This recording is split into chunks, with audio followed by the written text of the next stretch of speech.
Hope you find your forever.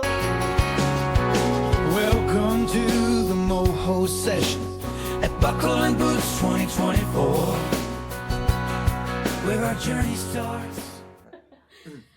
Well, this is episode 4. Why don't I know why I'm doing that? What way did you do that? Because I'm now confused.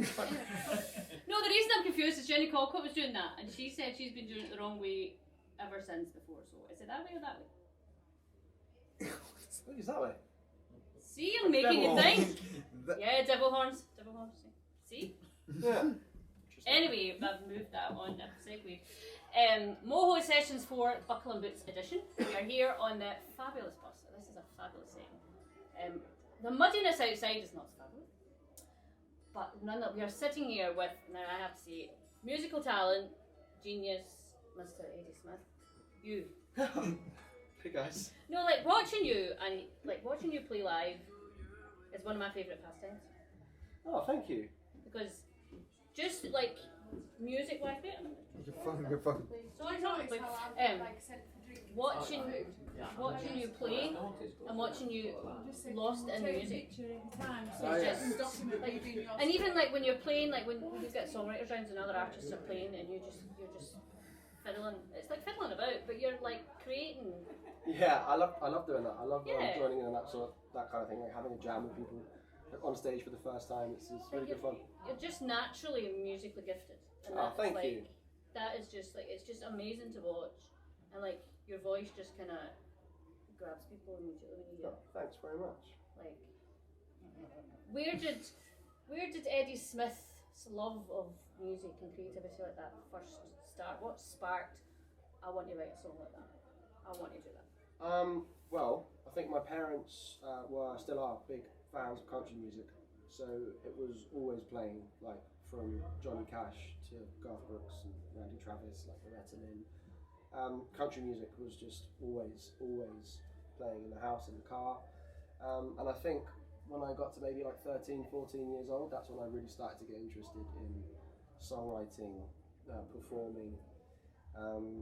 I had like already played a little bit of piano, but that's when I picked up a guitar as well. And I think I got really into it like in my late teens, like 18, 19. I went to university and met other musicians, other like-minded musicians. And I just, ever since then, I've just enjoyed writing. I love it, and I love creating a song, bringing it together in the studio.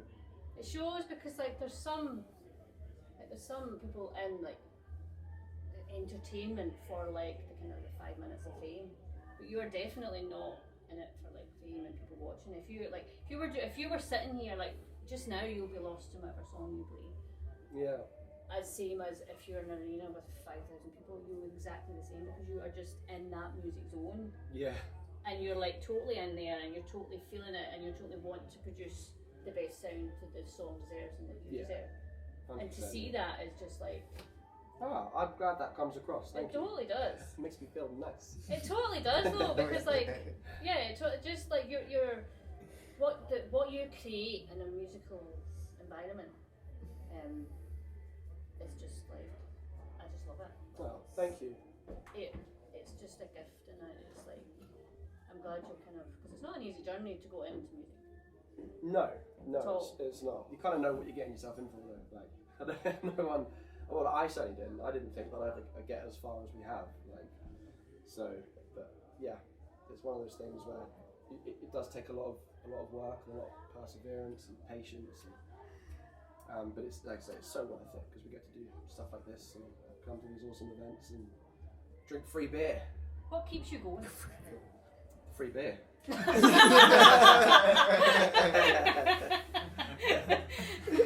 No, I think it's just like you say, it's just the love of it. Like I get to make music with my friends, and you know, it's so satisfying playing a gig and everything. You know, sounds great and it goes really well, and you can see people having such a great time, and like listening to you, and you know, and it's like it's our songs. I mean, these songs started out as absolutely nothing, like they didn't exist, and then we get to not only bring these songs to life with the band, but then we also get to like see people listening to them and enjoying them, and you know, like telling us about like their favorite song of ours and why it's their favorite song, and it's just crazy. Like, It's just I don't know. Like it's like I've caught the bug, and now I just can't stop, even if I wanted to. It's like just got to keep going. Don't ever, ever. If I ever see a headline saying Eddy Smith has quit music, I will be on the. I don't have your phone number, but I would try and get it. And I would be on the phone and be like, no, you can't do that because, like, you just channel like. No, I don't think I could. I don't think I could ever. Even when I'm 80, I still feel like I want to be doing gigs and stuff. You have a Zimmer frame and. Yeah, exactly. Put my keyboard on that. I in the middle of nowhere. I won't be able to sing that well when I'm 80. No way. Speaking of singing, I'm going to take it to Oh, yeah? you, whichever song. Well, I was gonna do Don't Get Me Wrong. So I never get to play that one solo because it's a guitar song really, and I always have a piano. So I thought that was really fun.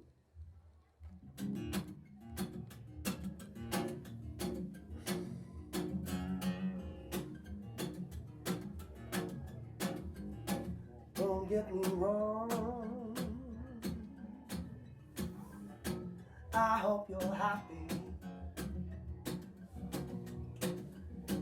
Don't get me wrong, I hope you're happy. I pray, pray, pray, it's everything we thought it'd be. I pray, it's everything we thought it'd be. Now I know that you ain't walking through my door. I hope you find your forevermore. Now I know that you ain't coming back for sure. I hope you find the things that you're looking for. Oh,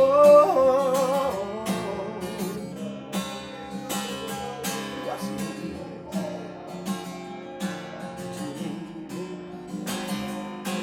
yeah, oh,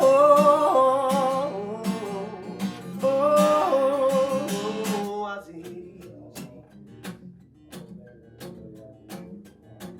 Don't get me wrong, I wish you well. Don't get me wrong, I wish you well. Now no, we've already been through hell. I know we've already been through hell. Now I know that you ain't walking through my door. I hope you find your forevermore. Now I know that you ain't coming back for sure. I hope you find the things that you're looking for. Oh,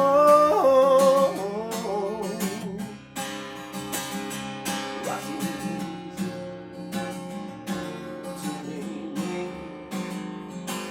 Yeah, oh, was it easy? Oh, to leave me? Yeah,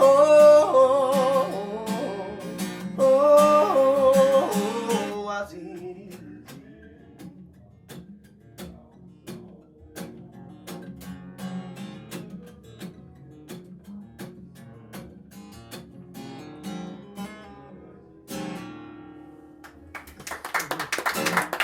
Thank you. So cool. You recently, well, it was last year you released your album, wasn't it? Last September. Yeah. And you just recently announced that you're taking that on tour. Yes, we are. And you're playing the prestigious Jazz Cafe. We are indeed. How does that feel to be playing such a prestigious venue as... Super exciting. like, but also kind of nerve-wracking because like we don't have like a manager or anything. So this is kind of I just do all of this. So I'm like, You're it. I've got to sell the tickets and promote it and make sure that people like actually turn up. So guys, I think they just might. come along. Because that like venue for sound and everything, like Yeah. you and your. So I've never actually been. I've heard really good things, but I've never Yeah, actually it's been, a class. which is bad. But It's a class venue. yeah. And then you're looks, doing. looks amazing in the photos as well. Yeah, that's what. Is that with Black Deer or is It's a that? Black Deer live show. Yeah. Yeah. So they're kind of be helping us out with like the promotion and things like that. And yeah, trying to get some bodies in the room. There was one thing I wanted to ask. You're Eddy Smith and the 507 now. Yes. 507 now. Yeah. What inspired 507? I always wonder why 507 and not 402 or 312 or 999 or 666 716. or 7. Yeah. Like 507. I'm thinking, is that Any significant? three-number combination. Is that significant, or is it just three numbers you just plucked out of thin air one day and just So said, "Oh, you're the 507"? We all met at Kingston University, Southwest London, where we all studied music and music tech. We started playing together, started playing music together, and we used to rehearse in room 507. And that is where it was this dusty old room at the back of the campus that no one ever used apart from us. So it was always free. We just go in there, and a lot of our first songs were actually written there and kind of came together in that room. So Really cool. we just thought it'd be cool to name ourselves after that room. I mean, it was kind of a lazy decision, really. I think we just looked around the room and just went, that'll do. No, Just but call that's us like that. that's But that's now kind it's- of the beginnings of the band. But that's quite Exactly, a kind of yeah. sentimental like And thing, and it means something Yeah. to you. Like, exactly. and it now means more to me because I was always wondering about that. So why? Yeah. Because you get Bruce Springsteen and the E Street Band, and Yeah, you yeah. get Bobby and the Wheelers, and all these kind Yeah. of things. And I was always wondering why 507, and that explains that Yeah. very well. So I should probably put it on my website, really, because I get that question a lot, and I'm like, I should probably have something on the bio that says why, so people aren't. No, because I just was like, why not 413 666? 666. That's my other band. We play Eddie metal. Smith and the music. Devil. Was that different? Like metal? There's a metal festival here. Is it the Download Festival? Is that the metal festival? 5-0. Huh? 5-0. Five. Five They're not is- Download. Is that not like? Yeah, but 5-0 is the metal festival that's here. That's Donington. Ah, yeah, that's Oh. yeah. There's quite a lot. My next question, and this is probably a random way of wording it, but I kind of who is or what is Bobby Gray? So it was just a story that I made up Very cool. about. I just wanted to, because it's very common in country music to have stories, right? Like something with a narrative, and I just wanted to write a song like that, and I just kind of. I had a different song called Bobby Gray. It was an entirely different song, and I didn't really like that song. Like how it came out, I wasn't really feeling it. But I liked the title. I liked the ballad of Bobby Gray, and so I just kind of changed it and turned it into what it was. And it was just like a local legend kind of song. About a boat that sets sail with all the crew on board, and then it vanishes and it's never found. The wreckage is never found. Families are left asking questions about what happened, and it turns into like a ghost story where people say that they've seen it sailing and things like that, but then they can never actually catch up to it or locate it or the crew. So it's just a story. But I have actually had people come up to me and say, well, to me it's about something completely different, and it's to them it's like it's a metaphor for like someone's journey, particularly with like mental health and things like that. So to be honest, I like to say now that it's like an open-ended thing. It's like it's open to interpretation is what I'm trying to think of. Because listening to it, and even the cold ballad of Bobby Gray, it's like tears and just the emotion in it, and it was like, was that inspired by someone that you knew personally, or somebody that because there's that kind of element to it. And if it wasn't a conscious decision. But I don't know really. It was Bumblebee. Is that not a wasp? No, it's a bee. Okay. It's too fluffy to be a wasp. Okay. Lovely. It's a friendly. Randomness on the mobile session. I love this. Just don't come in. Not that I'm going to run away or anything. But he's trying to get out, but he just can't find. It even I says don't there, know. push to open, and he can't do it. I don't know. Should we open it for him? Maybe. I think that might fall out. Oh no, we don't know. Okay. I think it's an emergency one that probably fall out rather than. You're right. I don't think we should. Might Yeah. crush someone. I don't want to do a Morgan Wallen here. I don't think Carl would have you back if you did that. He'd be like, you're never playing again. Back to the ballad of Bobby Gray. No, it's one of the like the class songs. When you sing that live, it's like Oh, thank you. I love you in keys specifically, just you in the keys. Not that I don't like the band. Yeah, it's a nice But it's acoustic just- song actually. Yeah. It does work well acoustically. What do you prefer? Do you prefer acoustically? Or? I always prefer playing with the band because it means that I can focus more on singing the song. Because obviously I do play keys as well, but there's the verses where I can sort of pull off a little bit and like pull back a bit and not have to be playing every note and every fill. It just means I can just put more emotion into the voice when I'm not having to also think about what I'm playing on the keys. So yeah, I would always pick a band over acoustic. So what does how many members is? 5. So what do the other guys all bring? Like music? Do you all write together, or do you? We're mainly starting do to write a bit more now, which it tends to be like one of the guitarists will have an idea, like a chord progression or a riff or something, and they'll just send it to me. And if I like it, I'll just sit down with it and I'll just put something to it, like some melodies, like a melody, some lyrics, things like that. Or a lot of the time, I'll write a whole song myself, take it to the band, and then they will put it, because I'm not a drummer or really a guitarist, so I leave that up to them. Be like, this is the song. If there's a rhythm, the drummer will pick up the rhythm, and the bassist will pick up the bass line, and so we tend to do it a lot that way. But yeah, there's a lot of collaboration that goes on with the band, which is good. There's a song on your album that is probably one of the most intimate songs I've heard, Yeah. and I love it. I don't remember telling you. Oh I yeah. love you. Is that like a personal experience song, or? No, it was something that I completely made up. I just thought it was like it was a story. It just sounds so kind of intimate on the CD. Yeah, but I feel like there probably are songs out there like that, but I've never really heard a song about someone that confesses their love to someone when they're drunk and then regrets it, but actually like they mean it. It's like a real thing. I just thought I wanted to write something like that. I can't remember. That's a song that I wrote that years ago, like years and years ago, and I can't remember like why I didn't. I picked it up again years later. And then I thought, oh, this will go well on this current album that we're doing. So I just sort of Yeah, it really like reminded myself of it. it fits in, but it like stands out at the same time. Yeah. To me, anyway, listening to it, like, because it's just a very kind of different feel and vibe, the way Yeah. it's recorded and the production behind it and stuff. Yeah. It's just very kind of Oh, very intimate. Very, thank you. like, Yeah. Yeah. Which Yeah. made me think, was it personal? And I was like, what did he do that one night when he was drunk? And then she was like, you told me that and then you forgot and then you went, I'm sorry, and there you go. That was my thought. I'll write a song about it.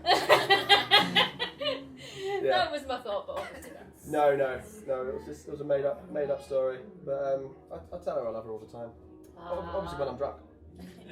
But And does she tell you she loves you when she's drunk as well? Or yeah, sober? all the time. Well, she never tells me when she's sober. When she's sober, she's like, I hate you, get out. I'm like, I pay rent here too. She's like, no, get out. And we'll move on to the last segment is always fun. It's a game, Yes. and it's called This or That. Okay. And you choose between two things or two. So it's either love or money. Mhm. Choose one. Okay. So we'll begin with love or money. Okay. Right, love or money. Money. I told you not to say that. Love. Both. Buckles or boots? Boots. Paddock stage or main stage? Well, we're playing the paddock stage this year, so I'm going to stay loyal and go paddock. Uh, Whatever stage we're playing that year, that's going to be my answer. See, the reason I asked that question is not to see which is the favourite. It's just the main stage offers a different sound, a different vibe, Yeah. and the paddock stage offers an intimate kind of more intimate vibe there. Like, it's Yeah. kind of, It's very true. it's very different. They're very different vibes. They're very different. So it's kind of a preference. Because me, probably personally, I do prefer the more acoustic set and that kind of the more intimate vibe that the paddock stage offers. Nice. Yeah. But there you get the party feel and the band feeling of like it's party time. Yeah, definitely. Yeah, for sure. I guess it depends what you're in the mood for. Yeah. I think right now, because I'm sort of chill, I go panic. But then later on when I start drinking, I'll be like, whoa, main stage! Well, that's true. Like music can do that. Like you hear a sad song and then you hear a happy song, like good time. And Yeah, then yeah. Get up dance. Exactly, yeah. It's music can make you feel things. That's what I Yeah. love about it. Very emotive. Whiskey or beer? Beer. I do like Favourite whiskey, beer? but the thing is I can drink more beer and still feel alright the next day. A couple of whiskeys and I'm down and out. That's it. As much as I like it, I Can I have to. hold it? No, I can hold it. I feel fine, and I just wake up the next morning and my head's spinning and I've got a headache. And I just feel dreadful. The burger stall or the Thai stall? Oh, I haven't had the Thai stall yet, but I do genuinely. Is it good? Apparently there's some like garlic toast thing or something, and I was like, oh, I'm hungry, I'm really going. That's where Yeah. I'm heading as I'm soon getting as I hungry finish just thinking this. about I'm like, right there. I'll probably go burger stall, but then I might change my answer at a later date. We can edit this, right? I'll let you know afterwards. So I'll say what I'll do. Is You I'll can say- record it and send it to Exactly, DC, and you can exactly. We'll just do a slot little it over in. there, Yeah. Eddie now proposes to this. Yeah. Eddie gives his approval. Yeah. Tea or coffee? Coffee. Right, these are harder questions, and I'm very sorry. That's all right. The Good Times or the Ballad of Bobby Gray? Oh. I did say they were. Ballad of Bobby Gray. Let's see, that's probably right. Lovesick or Something for Free? Lovesick. That's got some great numbers on Spotify. Yeah, it has, isn't it? How come? I Because think I it feel just other got- songs need that kind of numbers too. Yeah, so that one got playlisted on like a couple of official Spotify editorial playlists. Ah, okay. And then now it gets, I don't know how, like the algorithm has somehow picked it up and it gets played on Spotify radio a lot, which means that when someone's listening to, I don't know, say like the Teskey Brothers, then our song will come up in that mix because it's like, oh, here's more music like that, similar That's to that. pretty cool. And then that song will come up and a few of our other songs as well have also done that as well. They get picked up by the algorithmic. Algorithms. Playlists. Yeah. Yeah. Where did I get to? Ticket Out of Here or My Time Again? Take it out here. I don't remember telling you I love you or Days. I don't remember telling you I loved you. Rainy Street or Full? Rainy Street. And the other one, Middle of Nowhere or Lost on You? Middle of nowhere. Minnesota or Roll With It? Minnesota. You knew that. Like, bang, bang, bang. Yeah, we haven't played Roll With It in a long time actually. I think that was like the song that sort of I fell out of love with quite quickly. How come? I just did. I think like it's not necessarily the song. It's more like the arrangement and the record. Like a lot of those first recordings, I don't really like too much anymore. But I think you're always gonna, or at least you're always gonna feel like you're gonna outgrow your earlier recordings and feel like you could do them a lot better. Because that was the first time we went into the studio. Was that first EP. And we've learned a lot since then. So I wish I could go back and with the knowledge that I have now and do everything quite a bit differently. But we might re-record some stuff from the first couple of EPs. We are actually we have technically re-recorded Middle of Nowhere. We're putting out a live version of it, as a single from a show we did back in London in February. So that's going to be re-released, but as a live version. Cool. That's fabulous. Yeah, quite exciting actually. I haven't released any music in quite a long time now, since September. So it's about time we put something out. Your vision for recording and how a song sounds is so kind of clear. It's coming across really, really clear. Oh really? Yeah. Doesn't feel like that in my head. No, it's like It's chaos in here. there's a well, I can see that as well. But like you do have a kind of like, it's just like I think like musicians can be very critical of themselves. Yeah. But your love of music and your relationship with it, it just seems it's coming across to me that you just like, well, that's not, we'll just put that there and we'll do that, and you're not kind of like judging it as harshly as maybe some do. Is that? No, I think that there's a line. I think it's good to be critical of your own work, but not so critical that you don't end up releasing anything because you're just too overly critical. Like I know people like that who have been like that, who just they'll either release the same song 10 times because They just think, oh, we didn't get it right, or they just never release anything. And then it's like there has to come a point where you go, yeah, this is good enough. And also you got to see it as like a what's the word? Like a timestamp of like where you were and what you were then when you were doing it. So like I think we could always look back, and I'm sure that this goes for like major artists as well. I'm sure they look back at their first albums that are probably still loved by millions of people, and they go, that's not. We could have done that better, you know. And we're there going, this is amazing. Man. Is that like how as well? Because like when you're gigging, you're singing the same songs over and over and over and over. So how do you as artists keep that fresh and not kind of fall out of love or like with specific songs that everyone is going to ask for? I think it helps playing to like good crowds, big crowds, because you can feed off of that energy.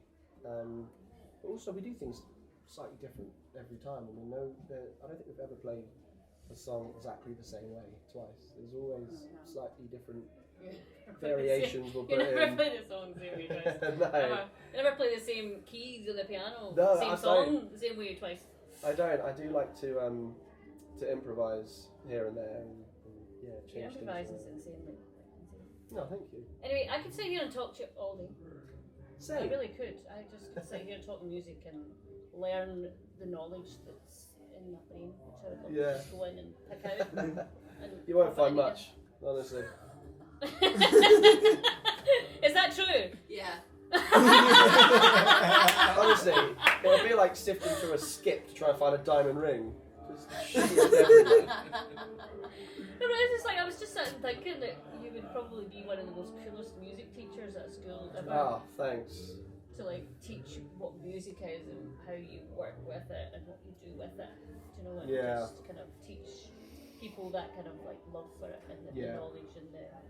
I did a little bit of music tech teaching during COVID actually over Zoom with a kid who was like 15 and he was going to like ACM or some like big university. So I did that for a while, that was quite enjoyable actually. I enjoyed that. But yeah, like I don't know, like a school, like a whole class of kids.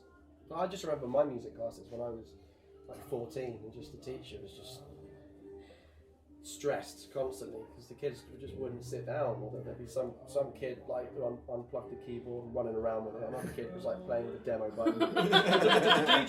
DJ.